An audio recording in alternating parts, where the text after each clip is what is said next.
begitu. Ya, ini akibat adanya relaksin.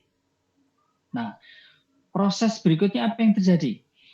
Begitu ada oksitosin, ya, progesteronnya turun, estrogen naik, maka mulailah uterus itu kontraktif. Berarti ada proses mengejan. Ya, mengejannya itu dimulai dari mengejan ringan, sebentar.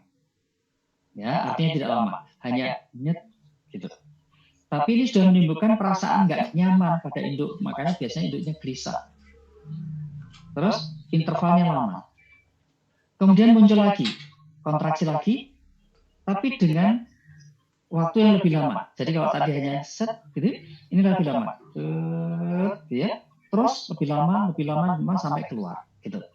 Nah, kenapa kok makin lama makin cepat? Ini karena begini, begitu ada oksitosin, ada kontraksi, ya, maka dari oksitosin itu akan menstimulasi serviks, menimbulkan refleks Ferguson. Nanti saya jelaskan.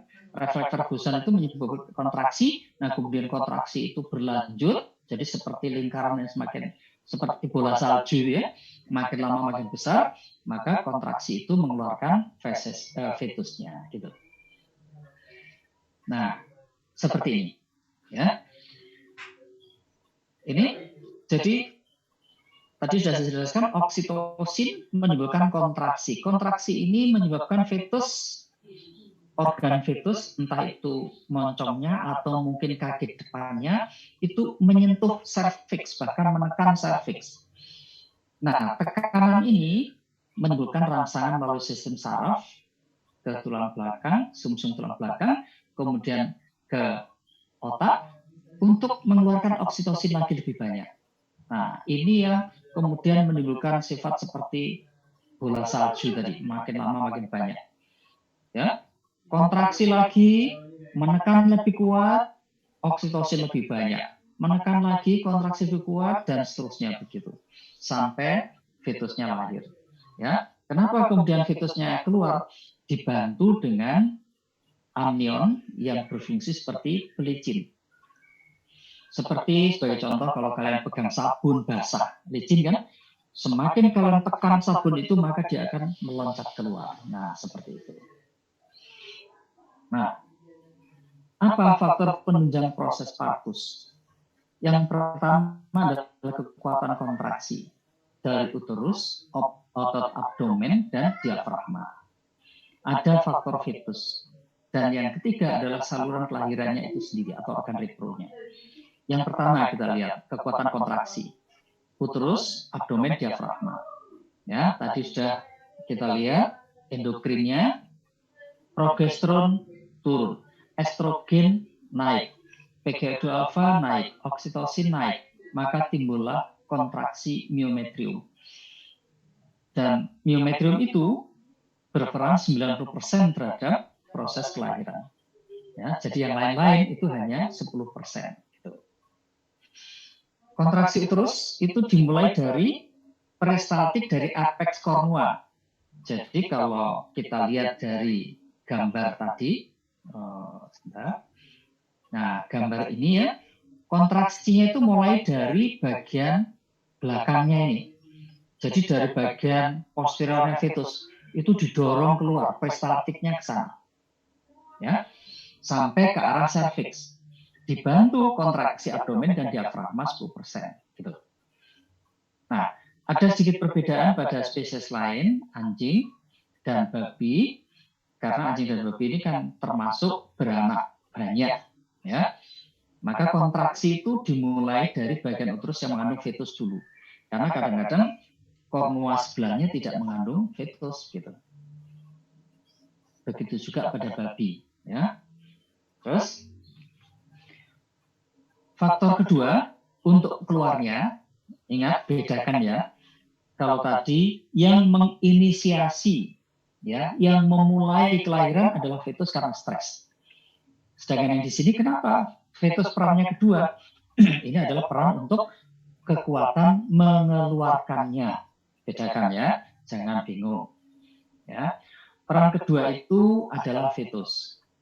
Ya, apabila tidak ada regangan dari fetus, maka kelahiran tidak terjadi. Ya, kenapa begitu? Sebagai contoh, ketika fetusnya mati dalam uterus, baik itu mumifikasi maupun macerasio, ya, maka tidak ada usaha mengeluarkannya. Ya, kenapa begitu? Ya, hubungkan ini dengan tadi refleks Ferguson.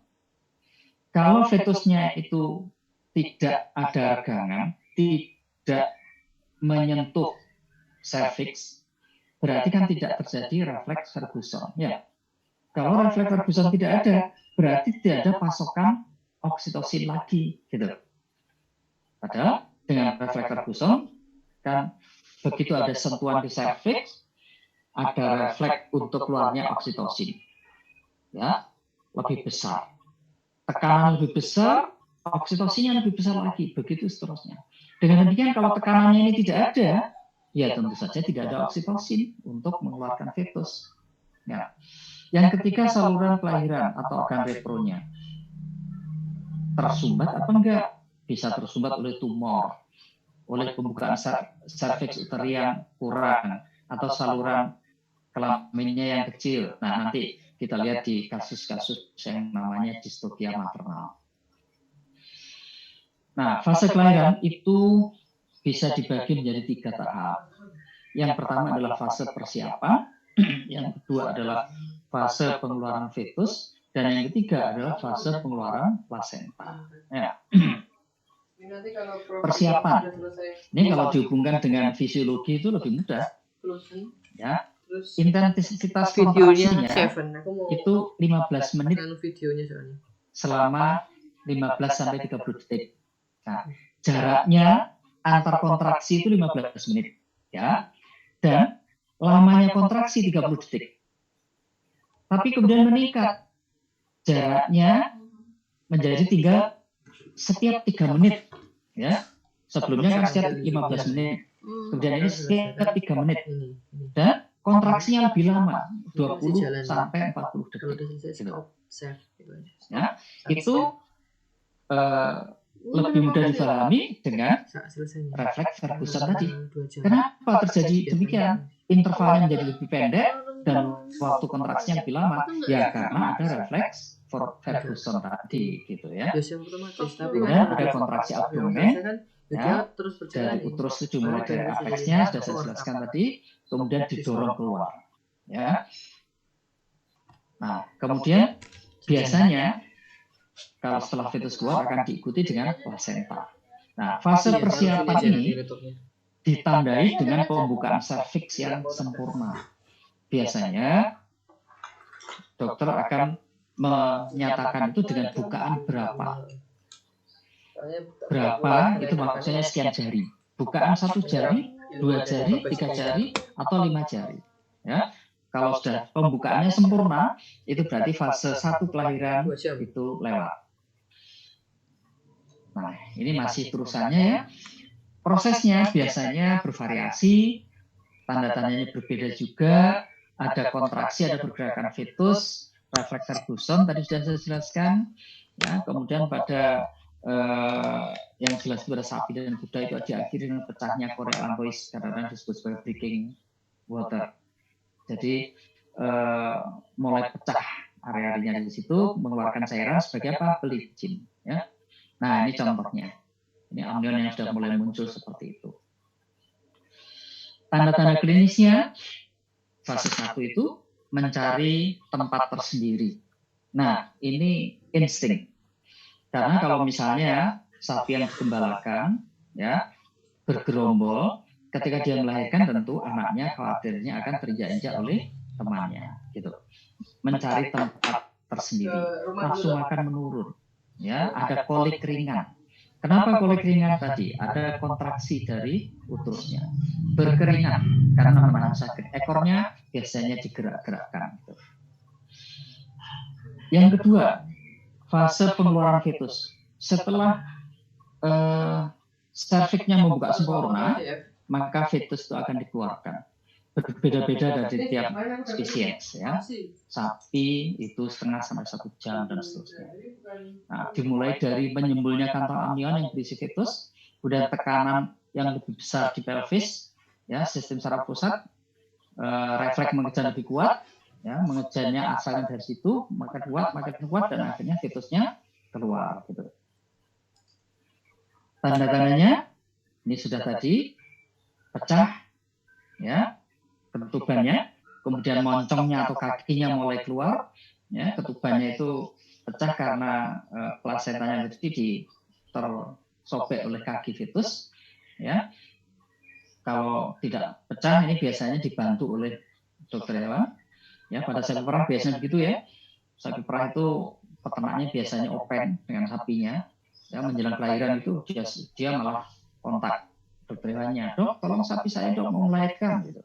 Ya, kalau seperti itu, alhamdulillah sudah menyembul begitu, kita bantu kita sobek. Ya.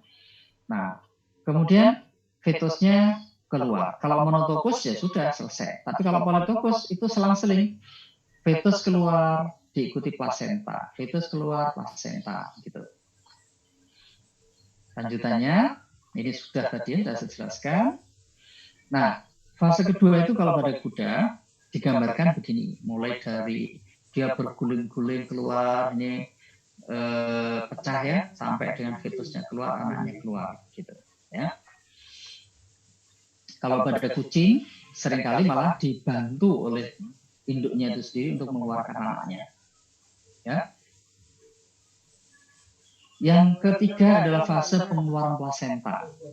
Pada sapi biasanya 4-8 jam setelah melahirkan. Kenapa plasenta akan keluar? Pertama ada degenerasi dari viri plasenta.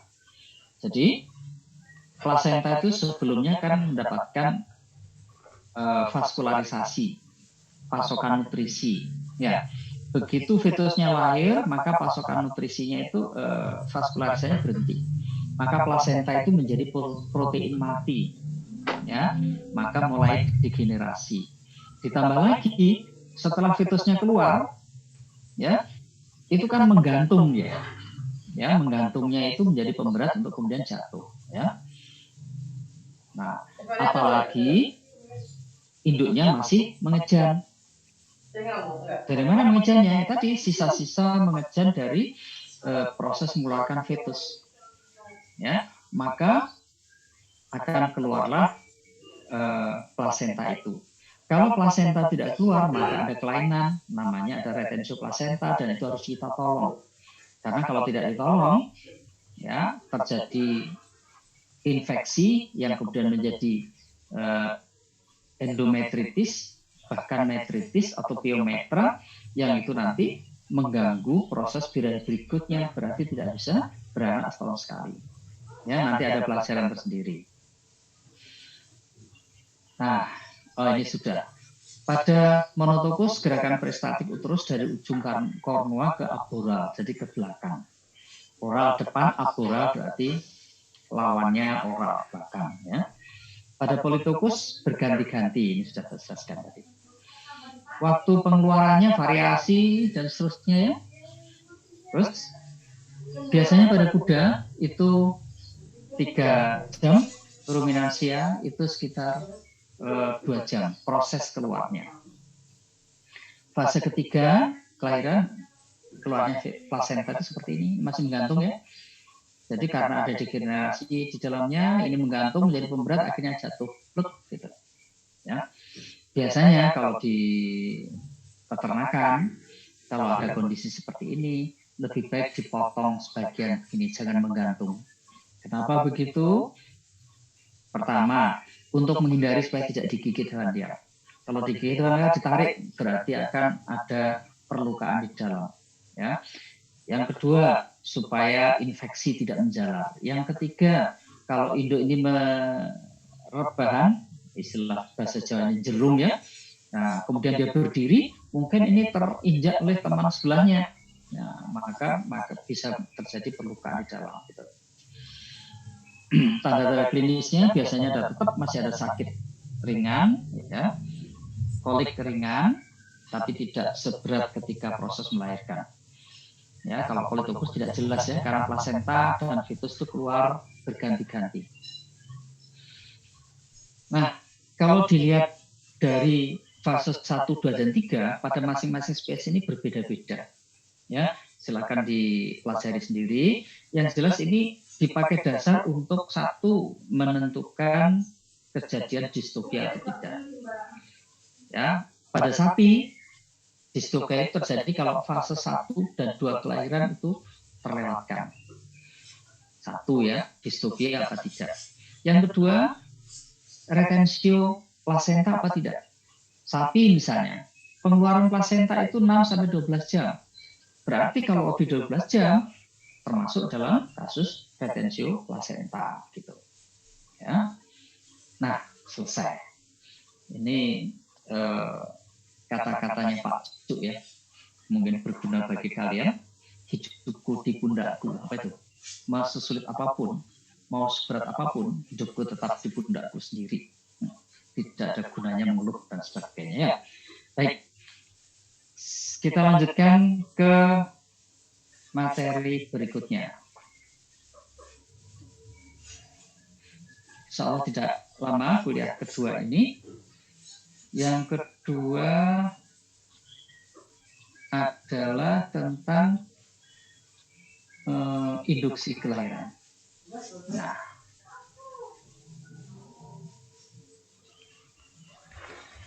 induksi kelahiran itu akan lebih mudah kalian pahami ya ketika sudah ngerti betul bagaimana fisiologi kelahiran.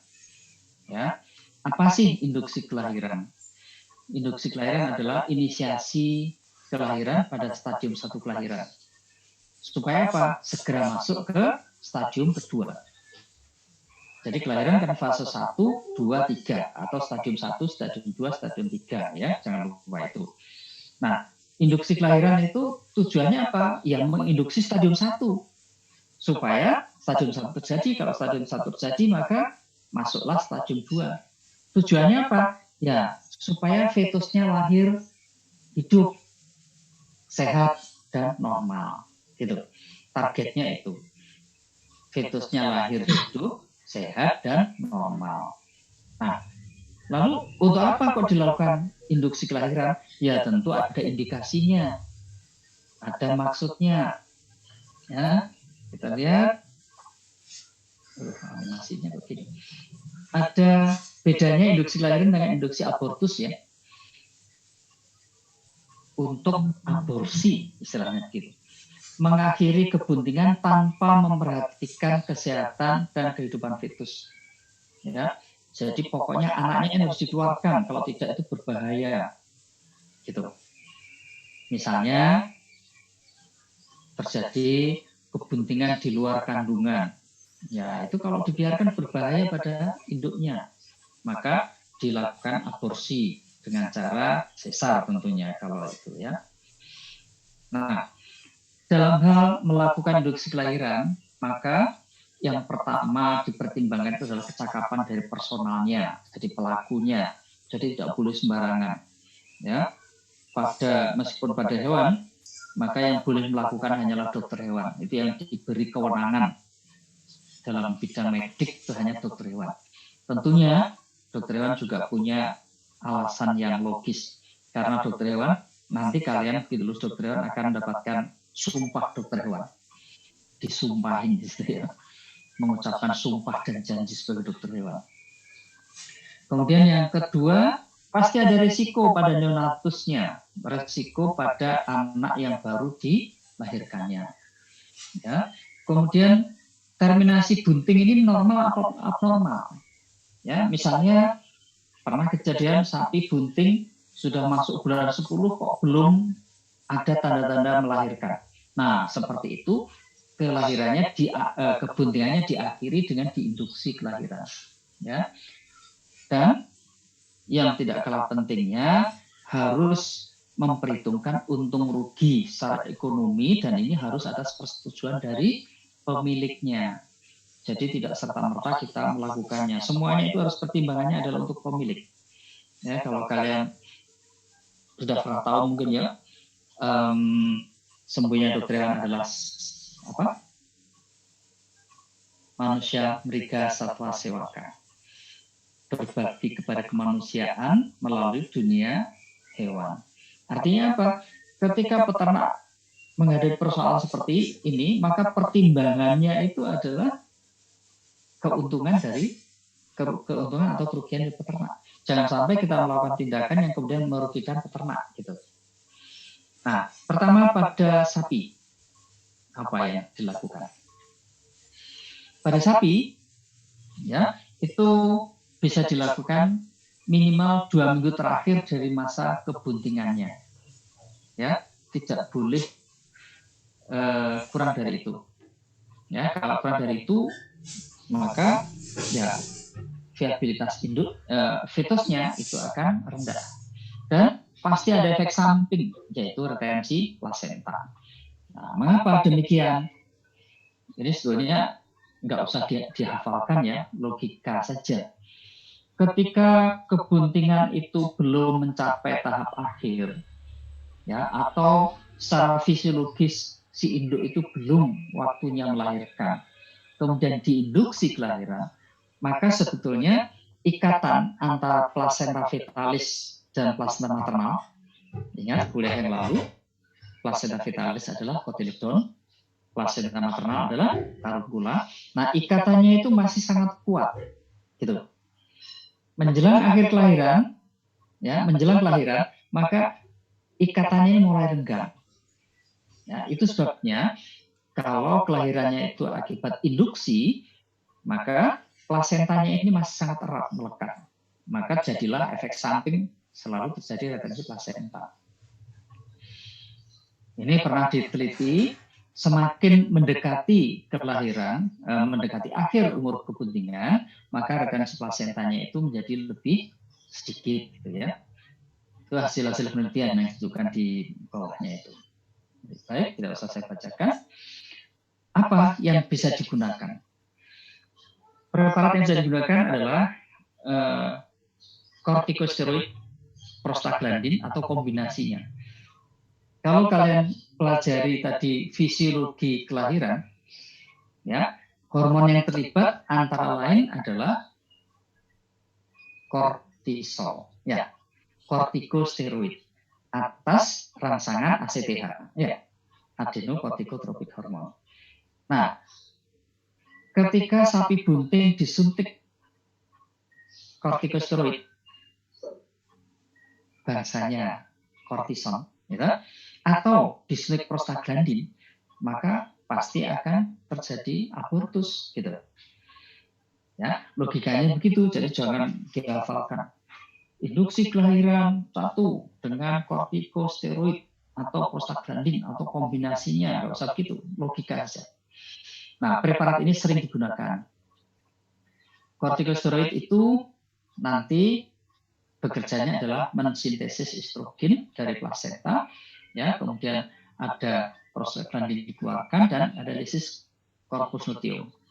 Ya, yang bisa diberikan apa? Dexamethasone, flumethasone, ya, dan seterusnya itu. Ya, pasti terjadi retensi plasenta. Estradiol, ya, estradiol fungsinya apa? Estrogen itu kan menimbulkan kontraksi dari uterus. Ingat, Fispro ya, mata kuliah Fispro, tanda-tanda sapi yang birahi. Abang, abu, anget, ya. Kenapa? Itu karena estrogen menyebabkan vaskularisasi organ repro meningkat. Nah, ketika sapi bunting disuntik dengan estradiol, ya, bangsa estrogen kan, maka akan terjadilah vaskularisasi organ repro meningkat dan kontraktilitas miometriumnya meningkat. Ya, ketika mulai ada gerakan kontraksi, ya, fetus mulai menyentuh serviks, maka mulailah terjadi refleks Ferguson. Nah, itu menyebabkan kelahiran. Ya. Berikutnya yang digunakan, ya ini sudah ya, prostaglandin atau cloprostenol. Cloprostenol itu bekerjanya adalah seperti prostaglandin, tetapi dia sintesis, ya, atau istilahnya analog dari prostaglandin. Ya. Ini yang kedua, kejadian distopia akan meningkat. Kenapa begitu? Karena dalam proses kelahiran ini perlu kalian pahami ya nanti untuk mengerti masalah distokia. Kondisi fetus sebelum lahir itu normalnya adalah moncong dan kaki depannya itu sudah menuju ke saluran kelahiran gitu. Normalnya demikian. Nah, sebelum mendekati kelahiran, fetus ini sembarangan letaknya. Ya. Posisinya belum normal menuju tempat kelahiran. Nah, ketika dilakukan induksi kelahiran, kontraksi uterus, fetus ini kan belum siap. Belum siap untuk menempatkan kedudukannya normal, yaitu kaki depan dan kepalanya menuju ke saluran kelahiran. Gitu. Nah, akibatnya apa? Terjadilah salah letak fetus. Misalnya, kepalanya masih menunduk ke bawah, atau kaki depannya masih nekuk ke bawah, belum bisa keluar. Nah, itu yang menyebabkan distokia, gitu ya. Terus, nah, yang terakhir ini sekarang ini sulit diperoleh ya, hormon relaksin dari babi atau porcine relaksin ya. Ini dulu ya sebelum tahun 2000-an itu masih ada persediaan di lapangan, di pasar maksudnya. Dijual ada, tapi sekarang nggak ada lagi. Pada kuda. Nah, kuda sebetulnya bukan prosedur rutin untuk dilakukan. Sangat berisiko. Ya. Kenapa? Biasanya kuda itu kan banyak exercise, ya, banyak gerak. Sehingga kecil kemungkinan untuk terjadinya permasalahan dalam proses kelahirannya. Kecuali salah letak. Ya. Nah, tapi kalau dilakukan, ya, itu terutama adalah bagaimana memulai stadium kelahiran. Tanda-tanda boleh dilakukan induksi kelahiran itu kalau panjang masa kebuntingannya sudah normal.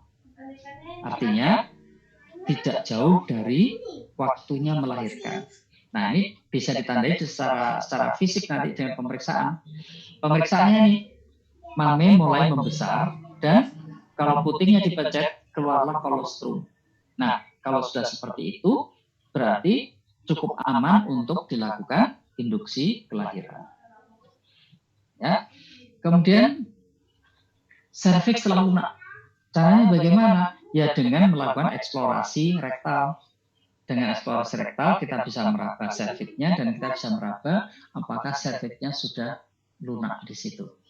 Ya. Nah, itu berarti boleh dilakukan induksi kelahiran. Ini ada beberapa contoh penelitian ya. Kalau dilakukannya itu 300 hari umur kebuntingan, kemampuan hidup anaknya kecil. Kalau 320 itu anaknya sudah cukup matang dan bisa bertahan hidup. 330 itu lebih bertahan hidup. Nah, itu contohnya bahwa semakin mendekati itu lebih baik. Ya, tapi kembali lagi kalau tidak diperlukan indikasi yang penting, maka tidak usah dilakukan induksi kelahiran. Preparat yang bisa digunakan oksitosin. Ya, oksitosin kalau dilihat dari fisiologi kelahiran tadi menyebabkan apa? Kontraksi dari otot polos myometrium. Ya. Nah, ada dosis-dosisnya. Ini juga dosis dari penelitian ada bervariasi dosis begini. Ya, kalau pada sapi perah lebih baik jangan menggunakan oksitosin. Kenapa? Ini loh, ada susu bocor. Sapi perah itu kan menghasilkan susu. Ketika disuntik oksitosin, jangan lupa ya pada fisiologi kebuntingan waktu FISPRO, ya fisiologi reproduksi, bahwa oksitosin itu istilah lainnya adalah untuk menimbulkan milk letdown, ya untuk menyebabkan keluarnya air susu. Jadi ketika fetus itu menyusu pada induknya, terjadilah rangsangan di situ ya, untuk keluarnya oksitosin. Begitu juga ketika sapi perah ini diperah susunya. Sebelum diperah biasanya peternak akan mencuci ya ambing dan putingnya. Nah, di situ mulai keluar oksitosin ya. Ketika diperah, oksitosin itu meningkat untuk membantu keluarnya susu. Nah, sehingga ketika induk diinduksi kelahiran dengan oksitosin, maka terjadilah kebocoran dari susunya itu. Ya. Nah, ini sudah saya ceritakan tadi. Untuk ceknya itu adalah kita uji per rektal, kita raba serviknya sudah melunak atau belum, per vaginal kita masukkan tangan kita, apakah serviknya sudah buka, bukanya berapa, ukurannya 1 jari, 1 jari itu berarti 1 jari bisa masuk, 2 jari dan seterusnya, ya. Alternatifnya selain oksitosin digunakan, tadi ini juga bisa intravena, bisa juga prostaglandin atau kortikosteroid, ya. Pada domba, nah, tidak ada keuntungan untuk domba ini. Kenapa? Ya, karena relatif masa kebuntingannya itu pendek dibandingkan sapi misalnya. Ya, preparat yang digunakan biasanya ini dalam bentuk eksperimen aja menggunakan dexamethasone, ya. Kemudian kortikosteroid ini juga termasuk, ya, dexamethasone 10-20 mg ya pada hari ke-140 kebuntingan. Ya. Prostaglandin tidak efektif. Nah, kenapa? Ingat, pada domba ya itu korpus luteum sebagai penghasil progesteron fungsinya akan digantikan oleh plasenta. Padahal prostaglandin PGA2 alfa itu fungsinya adalah meregresi korpus luteum. Sehingga beda antara domba dengan sapi, ya. Kalau sapi bunting kita suntik dengan PGA2 alfa, maka abortus. Mekanismenya bagaimana? PGA2 alfa akan meregresi korpus luteum. Kalau korpus luteumnya regresi berarti hormon progesteronnya rendah. Kalau progesteronnya rendah berarti miometrium ya itu menjadi lebih mudah kontraksi. Ditambah lagi proses berikutnya seperti fisiologi kelahiran tadi. Pada domba bagaimana? Domba bunting, ya, apalagi sudah bunting pertengahan lebih, kita suntik dengan PGA2 alfa, ya. PGA2 alfanya tidak meregresi korpus luteum. Kenapa? Korpus luteumnya tidak ada. Ya, jadi tidak ada gunanya. Progesteronnya tetap tinggi karena progesteron dihasilkan oleh plasenta, gitu, ya. Jadi sekali lagi bahwa prostaglandin itu tidak ada gunanya ketika digunakan untuk induksi kelahiran pada domba. Baik, berikutnya ini kalau pada kambing yang digunakan PGA2 alfa bisa karena beda dengan domba tadi. Kalau kambing selama masa kebuntingan progesteron tetap dipasok oleh korpus luteum, selain juga dari plasenta. Propostenol ini sebetulnya kerjanya sama dengan PGA2 alfa, ya, mempercepat kelahiran. Nah, ini penjelasannya tadi. Ya. Jangan dicoba kurang dari 140 hari karena viabilitasnya akan rendah. Ya. Pada babi, nah, babi ini biasanya untuk mendapatkan anak babi dalam ukuran yang seragam, biasanya begitu, ya, meningkatkan produktivitas, memperbaiki daya hidup, menurunkan kegagalan laktasi, ya. Pada babi biasanya karena anaknya banyak, maka diharapkan itu anaknya lahir serentak. Khawatirnya, ya, kalau dilahirkan normal pada babi tertentu, ya, anaknya misalnya sampai 12, yang keluar 11, satu masih tertinggal karena kontraksinya sudah selesai. Nah, seperti itu. Maka seringkali, kadang-kadang pada saat babi tertentu dilakukan induksi kelahiran. Ya, waktunya itu 112 sampai 114 hari. Ya. Kalau di belakang mendekati masa kelahiran, maka anak yang hidup tentunya akan lebih banyak daripada normal, ya. Masih tentang babi, preparat yang digunakan PGA2 alfa, propostenol sama ya dengan tadi, kemudian oksitosin sama, ya, mekanisme kerjanya sama. Prostaglandin meregresi korpusluteum. Kalau oksitosin langsung meningkatkan kontraktilitas dari miometrium. Gitu. Ya, kadang-kadang dikombinasikan boleh juga. Tanda-tanda, ya, setelah dilakukan penyuntikan biasanya ada babi membuat sarang, gelisah, defikasi, respirasi meningkat begitu. Ya, ini sudah dijelaskan. Oke, selesai. Ya, baik. Selesai kuliah kita, tapi waktunya masih cukup banyak. Silakan kalau ada hal-hal yang mau didiskusikan, yang mau menanyakan suatu, hidupkan mic-nya, kemudian silakan tanya. Ya, saya menggunakan 2 akun Zoom di sini karena kadang-kadang ketika koneksinya lemah, ya, yang laptop putus misalnya, seperti kuliah yang lalu beberapa kali putus, saya masih bisa connect dengan kalian melalui HP. Baik, silakan. Ada yang mau tanya? Terima kasih dok. Sebelumnya saya mohon maaf mau tanya. Ini waktunya keluar kolostrum itu berapa lama dok? Sudah itu aja. Keluarnya kolostrum pada apa itu? Sapi perah. Ada sapi perah ya.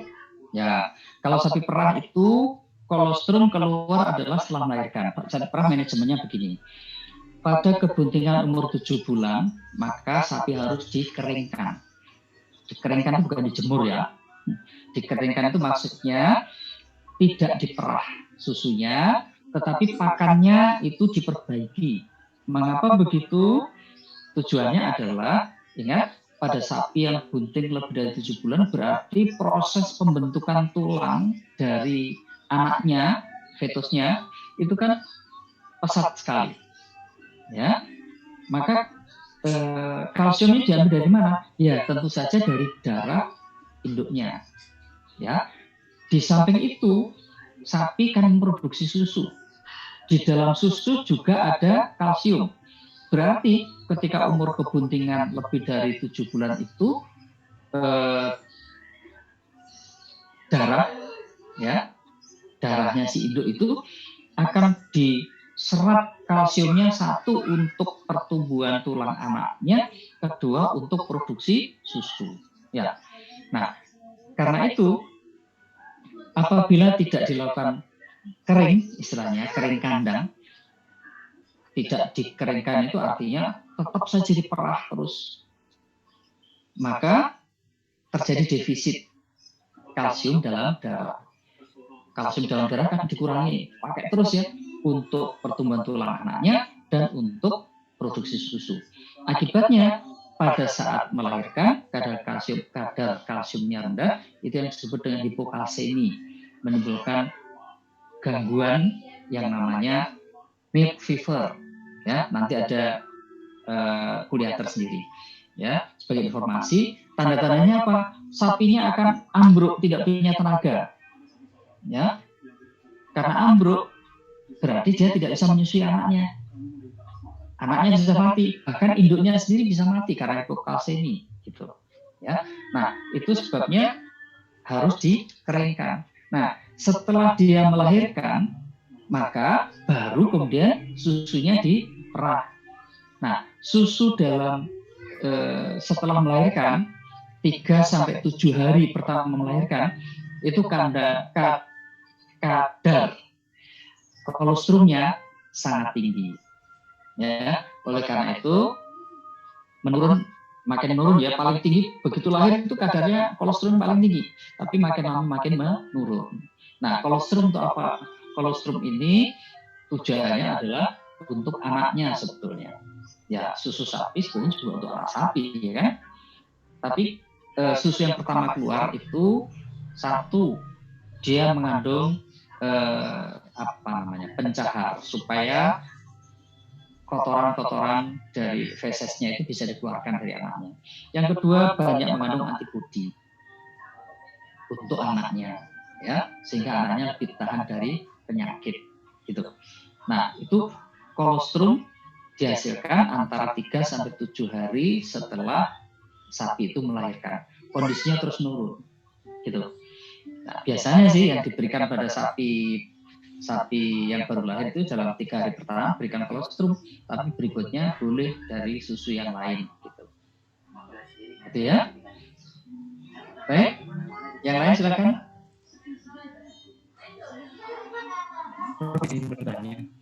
Ya. Terima kasih dok. Yo, sama-sama. Siapa lagi tanya? Iya, saya. Silakan. Ini yang terkait pengelolaan plasenta gitu. Jadi maksimal jelaskan kalau misal dalam 24 jam atau 12 jam setelah fetus keluar dari uterus itu kalau tidak diberikan dengan keluarnya plasenta itu dikatakan sebagai retensi plasenta. Itu adalah gas sapi potong saja atau dampak saja seperti itu. Karena di rumah sehat itu sapinya rata-rata plasentanya saya potong itu keluarnya lebih dari 12 jam seperti itu. Ya, baik. Suaramu agak putus-putus ya, tapi saya bisa menangkap. Apakah retensi plasenta juga terjadi pada sapi potong? Ya, sama. Pada semua hewan bisa terjadi retensi plasenta, bahkan pada manusia pun bisa. Ya, retensi plasenta. Nah, pertolongannya bagaimana? Tadi disebutkan bahwa pada sapi potong kadang-kadang keluarnya plasenta lebih lama. Iya, memang berbeda-beda ya. Yang penting pertolongannya. Ketika sapi melahirkan, kemudian plasentanya itu menggantung sampai ke tanah begitu, maka potonglah kira-kira separuhnya supaya tidak meleset ke tanah gitu. Nah, kalau tidak ada dokter hewan, biarkan aja, nanti akan jatuh sendiri. Tapi kalau misalnya pada sapi perah tadi ya, itu lebih dari, sebetulnya ukurannya itu 24 jam. Kalau lebih dari 12 jam, ya itu kan sudah retensi. Nah, selanjutnya kita bisa dibagi menjadi 3, lebih kurang dari 24 jam, 24 sampai 72 atau lebih dari 72 gitu. Kalau yang pertama ini relatif mudah. Ya, pertamanya tangan kita masuk ke dalam uterus untuk mengeluarkan plasenta-plasenta yang sudah lepas. Keluarkan. Yang belum lepas jangan dipaksa karena ikatannya ini masih kuat ini. Jadi ikatan antara karunkula ini ya, ini ada celah-celahnya, fili-filinya masuk ini dari kotiledonnya masih kuat. Nah, ini jangan dipaksa ditarik. Kalau ditarik nanti karunkulanya ikut lepas, perdarahan, bahaya. Ya, jadi yang bisa dikeluarkan adalah yang di luar-luar yang sudah serpihan-serpihan dikeluarkan. Sisanya, jadi kalau misalnya ini plasentanya gitu ya, ini pulpanya gantung gitu kan, ya. Nah ini potong sini, sudah biarkan menggantung. Nah peternaknya diberitahu, Pak, ini sengaja begini ya, jangan ditarik, nanti akan jatuh sendiri. Gitu. Tujuannya apa ini? Pemberat. Nanti ketika yang di dalam ikatan antara karunkula dan kotiledon sudah melemah, ya ini kan seperti ditarik lembut. Nah supaya tidak infeksi, ke dalamnya diberi antibiotik. Jadi setelah tadi serpihan-serpihan dikeluarkan, ada bolus ya antibiotik. Nah itu dimasukkan ke 3 tempat, jauh, tengah dan belakang. Supaya apa? Perkembangan kumannya terhambat di situ, tidak menyebabkan metritis maupun piometra. Itu yang pertama ya, kurang dari 24 jam. Kalau yang baik, yang lebih mudah ditangani itu yang antara 24 sampai 72 jam. Kenapa begitu? Sarkisnya masih buka, tangan kita itu masih bisa masuk sampai ke uterus. Nah, ikatannya, jadi kalau ini tadi karunkula, di kotiledon ini, ikatannya sudah kendor. Tangan kita masuk, kita bisa lepas pelan-pelan. Artinya apa? Plasenta yang semula menggantung gini, ya ini vulva, ini gantung gini, itu bisa kita keluarkan. Ini bisa habis keluar. Ya, setelahnya antibiotik kita tinggalkan ke dalam ya. Nah, kalau lebih dari 72 jam biasanya ikatannya sudah lepas semua di dalam. Tapi kalau plasentanya masih menggantung, ada kemungkinan plasenta ini terjepit oleh serviksnya yang sudah mulai nutup. Cara pertolongannya bagaimana? Kalau sudah seperti ini, coba ditarik pelan-pelan, keluarkan semua. Kalau sudah keluar semua, coba tanganmu masuk ke vaginal. Masih bisa dimasuki nggak serviksnya? Kalau masih bisa dimasuki, teruskan. Kalau ada bagian-bagian yang sudah dikeluarkan, keluarkan. Ya, terus berikan antibiotik. Nah, tapi kalau ternyata tangan kita masuk, serviks ini sudah tidak cukup untuk dilewati jari, jadi sudah nutup gini, ya. Pertolongannya adalah kita irigasi. Nanti ya waktu ada materi tertentu dan nanti di koas kita tingkatkan. Diirigasi itu dicuci seperti dibilas gitu loh. Jadi ke dalamnya itu kita bilas dengan air hangat yang diberi antiseptik, misalnya betadine atau lugol atau rivanol ya, kira-kira 2% aja. Air hangat aja ya, jangan air panas. Kalau air panas matang nanti di dalam. Air hangat kuku gitu. Nah, kita masukkan ke dalamnya. Kemudian kita keluarkan lagi. Dimasukkan lagi, keluar lagi sampai jernih. Nah, itu kan berarti dicuci. Ya, antibiotik mikrobanya, infeksinya termasuk pusnya keluar semua. Baru berikutnya kita berikan antibiotik dalam bentuk larutan. Ya, nah seperti itu. Nah, tujuannya apa? Kita harus menolong retensi plasenta adalah supaya sapi yang baru melahirkan segera birahi kembali. Apa yang terjadi kalau seandainya plasentanya tidak dikeluarkan? Jadi retensi plasenta ya tetap dibiarkan begini aja, ya berhari-hari. Apa bisa sembuh? Belum tentu sembuh. Yang pasti di dalamnya itu ada endometritis bahkan piometra. Ada timbunan nanah di situ. Kalau ada timbunan nanah berarti endometriumnya tidak menghasilkan hormon prostaglandin. Kalau tidak ada prostaglandin berarti korpus luteumnya tidak regresi. Kalau tidak regresi berarti progesteronnya tetap tinggi, ya. Maka terjadilah yang namanya korpus luteum persisten, gitu. Ya, nanti kita pelajari lebih lanjut. Dan yang penting apa? Ketika retensio ini tidak kita tolong, berarti days open, apa days open itu? Birahi kembali setelah melahirkan itu menjadi panjang. Ya, tadi sudah sempat saya hitungkan ya. 1 tahun itu 12 bulan, kebuntingannya itu 9 bulan. Berarti supaya kita sapi kita melahirkan setahun sekali, kita masih punya sisa waktu 3 bulan. 3 bulan itu 90 hari. Days open 40 hari. Kita masih punya sisa waktu 50 hari. 50 hari berapa siklus? 50 dibagi 21 itu 2 lebih sedikit. Ya, nggak perlu koma-komaan ya. Artinya apa? 2 kali siklus dalam 50 hari ini, kalau itu bunting, maka sapi kita akan beranak di tahun berikutnya, gitu. Sebaliknya, kalau ternyata ini retensio plasenta, sampai 40 hari belum birahi, ya, baru birahi misalnya setelah 100 hari, lah berarti kan sudah lebih dari 3 bulan, ya kan? Nah, yang seperti itu pasti tidak akan mungkin melahirkan kembali di tahun 2021. Ya, paling cepat dia melahirkan lagi di 2022. Nah, itu secara ekonomis peternaknya rugi. Nah, tugas kita ya sesuai dengan semboyan dokter hewan adalah membantu peternak peternak melalui sapi ternaknya itu. Gitu ya tentang retensio plasenta. Baik, silakan ada lagi? Yuk, monggo. Silakan. Prof, izin bertanya. Iya, monggo. Ya, tadi kan Prof berkata bahwa plasenta itu memang harus segera dikeluarkan ketika memang itu ada tanda-tanda bahwa terkena retensi. Saya pernah mendapati Prof itu ada di suatu daerah waktu saya magang itu. Di situ menerapkan bahwa ketika itu terjadi retensio, maka itu dibiarkan dulu sampai beberapa hari sampai busuk, baru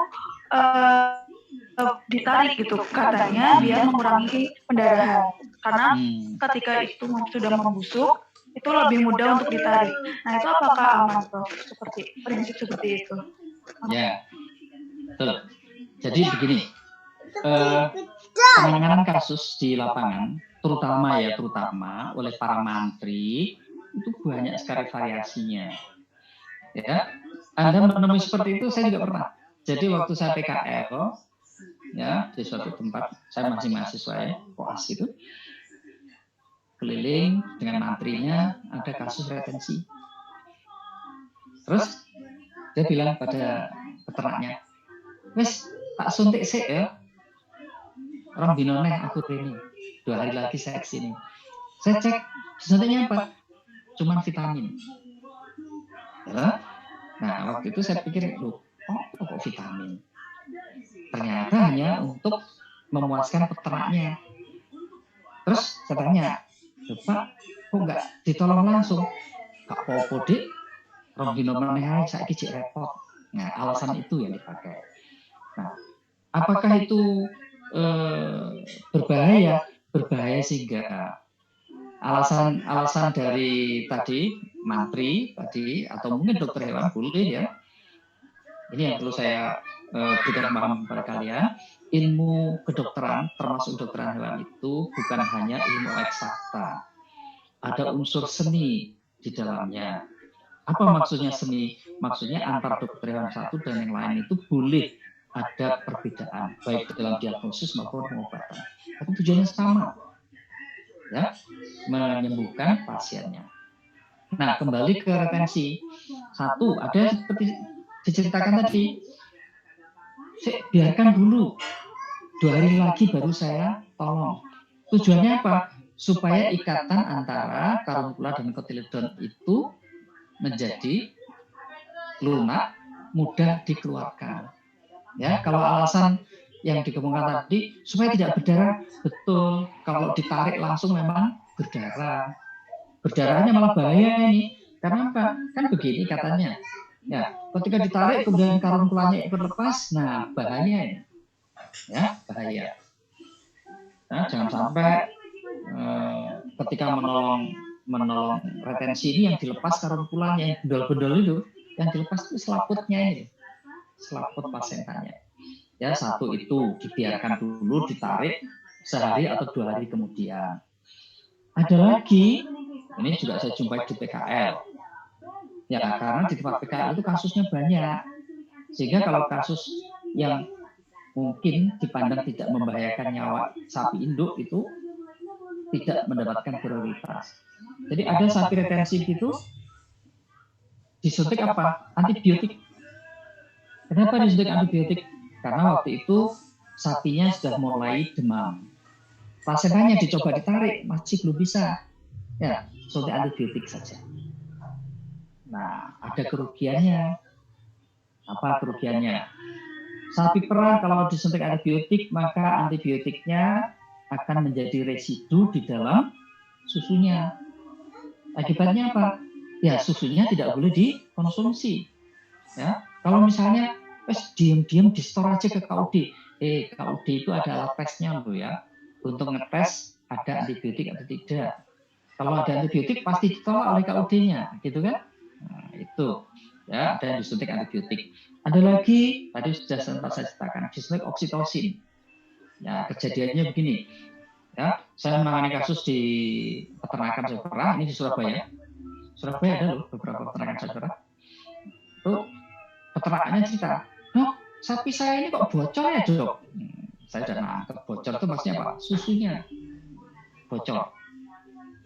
Saya nangkep, langsung tanya, "Sapimu ini ya? Bahasa Jawa, ngerti ya? Area ini nggak bisa metu ya? Area itu plasenta, nggak bisa keluar. Kalau bahasa ilmiah kita kan retensio placenta. Kalau kalian ngomong peternak ya nggak ngerti nanti. Saya tanya, area-areanya nggak metu ya? Iya, Dok. Mungkin mesti disuntik. Iya, Dok, kemarin disuntik oleh mantrinya. Terus gimana, Dok? Ya sudah, biar aja. Nanti berhenti sendiri kalau oksitosinya sudah habis. Kenapa begitu? Ya, tidak ada yang bisa kita kerjakan untuk memberikan antidot terhadap oksitosin. Kalau kita berikan antidotnya malah nanti nggak keluar susunya, gitu kan? Ya udah biarkan aja. Gitu. Jadi variasi di lapangan banyak sekali. Tapi secara prinsip, ya kalau saya ajarkan, saya anjurkan itu 3 tadi. Perhatikan waktunya. 1, Kalau kurang 24 jam, nah seperti pertanyaan terakhir tadi, biarkan dulu. Ya. Tapi kalau kita besok sempat ke situ, kalau nggak sempat, ya coba ditolong, ya berikan antibiotik ke dalamnya, bolus ya. Kalau bolus nggak sampai residu susu ya. Kemudian yang tersisa dipotong. Yang kedua, kalau 24 sampai 72 jam lebih mudah, plasenta keseluruhannya bisa kalian keluarkan. Yang ketiga, lebih dari 72 jam, kalau serviknya masih buka, keluarkan seperti kasus nomor 2. Tapi kalau serviknya udah nutup, lakukan irigasi dulu, ya, baru diberikan antibiotik. Nah, tujuannya apa? Sekali lagi, tujuan dengan membedakan tiga macam waktu tadi adalah supaya proses penyembuhan menjadi lebih cepat, ya, dan sapi yang setelah melahirkan ini dirahi kembali, tidak diperpanjang.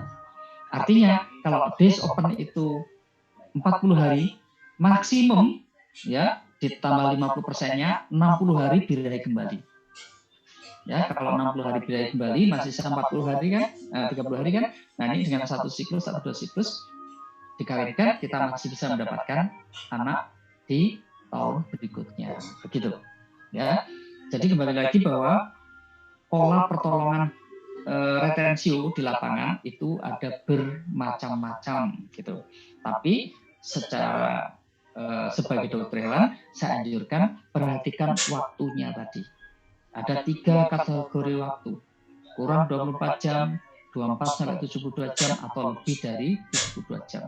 Ya, dari masing-masing tadi ada pertimbangannya, ya kurang 24 jam. Apakah ditolong besoknya? Boleh kalau kalian punya waktu. Ya, kalau kalian bekerjanya misalnya di suatu KUD yang wilayahnya luas sekali, ya ada kasus retensio plasenta kurang 24 jam, kalian sudah besok Pak ya. Nah, ternyata besok kita menangani kasus-kasus lain yang jauh letaknya. Besok kita tidak mungkin datang ke tempat ini lagi. Berarti kan lusa. Nah, masuk 72 jam, infeksinya sudah lebih berat begitu. Sehingga bagaimana? Saya sarankan kalau seperti itu, jangkauan pekerjaan luas, kerjakan saat itu juga dengan cara tadi sudah saya sebutkan. Dikeluarkan yang bisa dikeluarkan, potong, sisakan ada kira-kira sejengkal begini untuk pemberat, tinggalkan antibiotik di dalamnya. Nanti akan jatuh sendiri. Nah kalau seperti itu kita nggak usah kembali ke situ lagi kan besoknya gitu loh.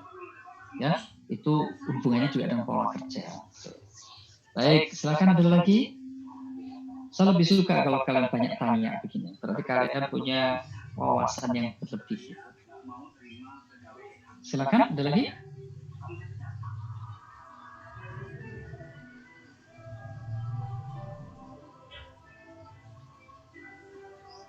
Retensio plasenta itu nanti juga ditanyakan loh di koas.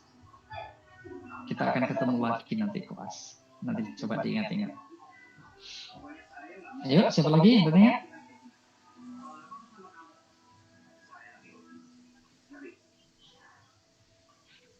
Tidak ada? Baik, kalau tidak ada, saya kira materi fisiologi kelahiran dan induksi kelahiran itu masuk sebagai tugas modul ya. Kemarin diterangkan oleh Dr. Sri begitu, kalian harus membuat rangkuman dalam bentuk apa kemarin? Masih ingat?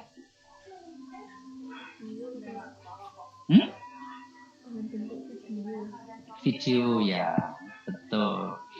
Itu kenapa? Kalau dalam bentuk video, berarti kalian diharapkan sudah memahami terlebih dahulu, kemudian menceritakannya. Ya, dengan menceritakannya itu diharapkan pemahaman kalian menjadi lebih daripada sekedar hanya hafal dan membaca. Di samping itu, dengan video tadi, sekaligus kalian belajar yang namanya soft skills. Ya, nanti di koas saya akan pertajam itu masalah soft skills. Kemampuan untuk mengemukakan pendapat, menyampaikan permasalahan, ya, menyampaikan gagasan, ya, termasuk menyampaikan informasi. Kalian baca tentang ini misalnya ya, fisiologi kelahiran, induksi kelahiran kalian baca, kemudian kalian menyampaikannya, nah itu ada soft skill tersendiri. Nah itu dibutuhkan dalam dunia kerja nanti. Gitu. Masih ada yang mau tanya? Permisi, Prof. Yuk, baik, silakan. Untuk absennya bagaimana, Prof? Hari ini? Iya. Absennya lewat biasanya lewat aula kan? Ada nggak? Iya, tapi tadi saya tanya Dokter Sri kan aulanya tidak bisa absen. Terus katanya Prof Imam yang memberi link untuk absen. Oh, begitu. Ya. Oh, belum bisa ya? Sebentar. Kalau gitu tak ambilkan dulu, sebentar. Saya letakkan di mana kemarin? Oh, sini aja.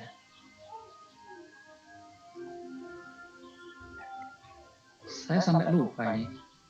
Saya pikir karena link-nya sudah aulanya sudah bisa, maka absennya sudah bisa. Ternyata belum. Oke, saya letakkan di chat ya. Iya. Ya, silakan kalian mengisi di situ. Ya, silakan.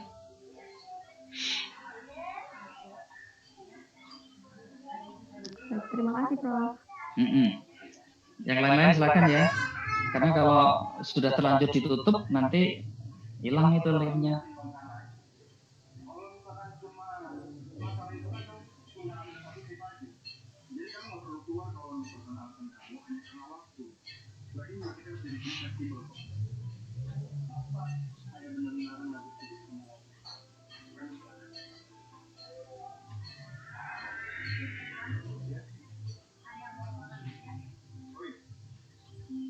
Ini yang hadir berarti ada 3 orang berarti yang tidak hadir ya.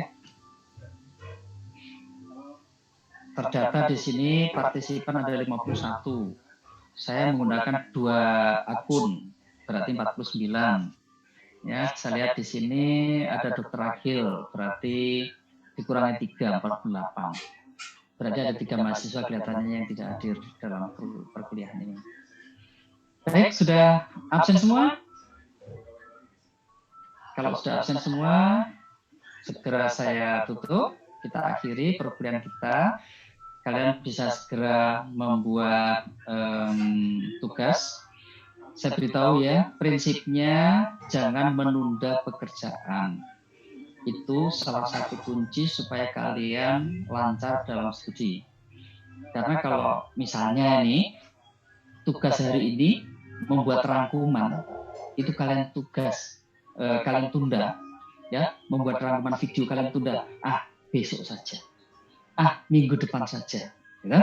Ada 2 masalah di sini. 1, besok kalian punya waktu nggak? Jangan-jangan besok itu pekerjaannya banyak. Yang kedua, jangan-jangan lupa. Nah, ya. Lupa, kemudian diingatkan teman baru buat. Nah, pasti kualitasnya tidak sebagus kalau kalian persiapkan di awal. Gitu. Jadi kalau kalian ingin lancar segala sesuatunya, jangan pernah tunda pekerjaan. Termasuk tugas-tugas kuliah, termasuk nanti ketika praktikum, ya, nanti praktikum dengan saya itu juga begitu. Ya, kira-kira bulan depan Oktober mulai saya praktikum dengan kalian. Itu juga demikian, kalau ditunda, alamat itu nanti masalah belakangan hari, ya. Termasuk penyelesaian skripsi, jangan ditunda.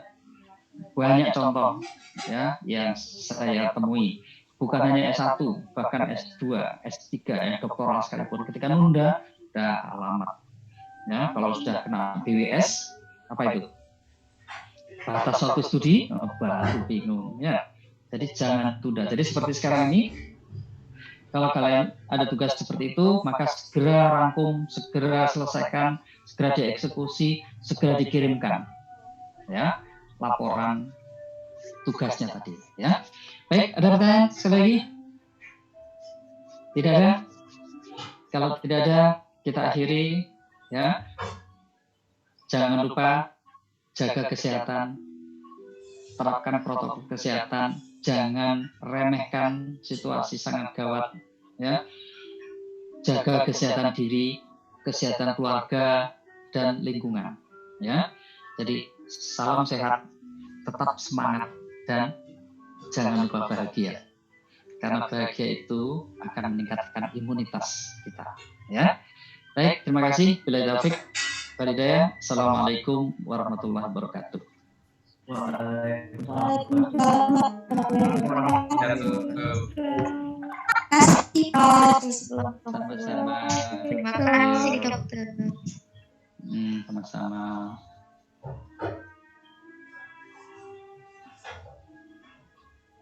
Terima kasih Prof. Ade. Yuk sama-sama, nggih.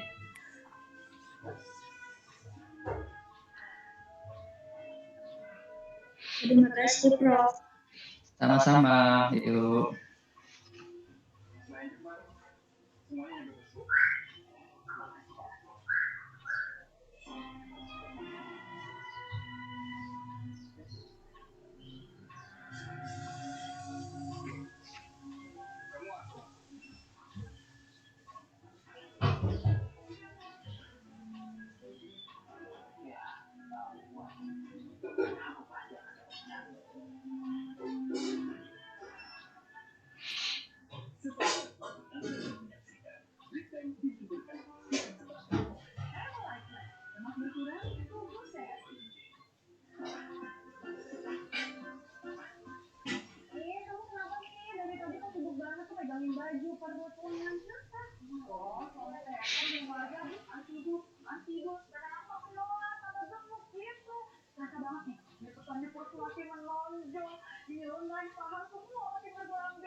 Udah selesai.